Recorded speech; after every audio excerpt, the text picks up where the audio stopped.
नमस्कार. आपण पाहत आहोत प्रबोधनचा 3 फेब्रुवारीचा अंक.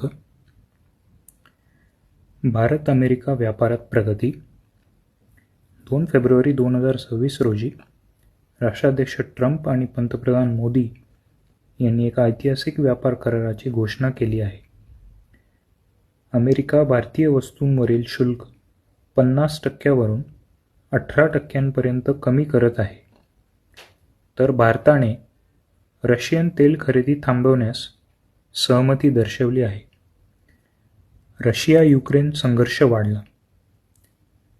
नियोजित शांतता चर्चेपूर्वी रशियाने युक्रेनच्या ऊर्जा पायाभूत सुविधांना लक्ष्य करून वर्षातील सर्वात शक्तिशाली ड्रोन आणि क्षेपणास्त्र हल्ला केला. रात्रीच्या हल्ल्यात 450हून अधिक ड्रोन वापरण्यात आल्याचे वृत्त आहे. अमेरिका इराण अणुकूटनीती. इराणच्या अणु कार्यक्रमावरून सुरू असलेल्या दीर्घकालीन वादावर मुत्सद्देगिरी पुन्हा सुरू करण्याच्या प्रयत्नात अमेरिकेचे विशेष दूत स्टीव्ह विटकॉफ आणि इराणी परराष्ट्र मंत्री अब्बास अराक्ची इस्तानबुलमध्ये भेट होणार आहे.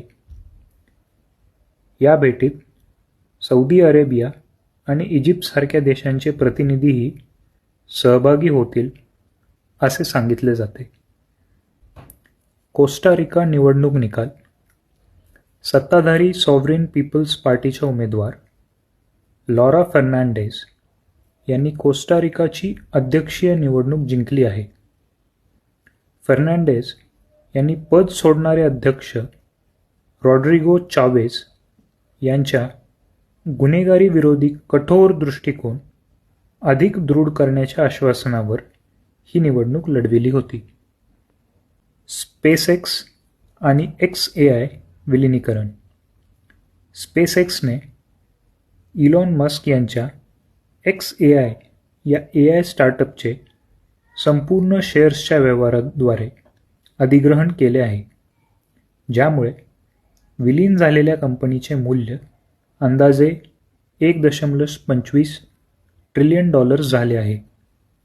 या विलिनीकरणामुळे अंतराळ आधारित डेटा सेंटर्स तयार करण्यासाठी रॉकेट, उपग्रह आणि AI तंत्रज्ञान एकत्र येईल.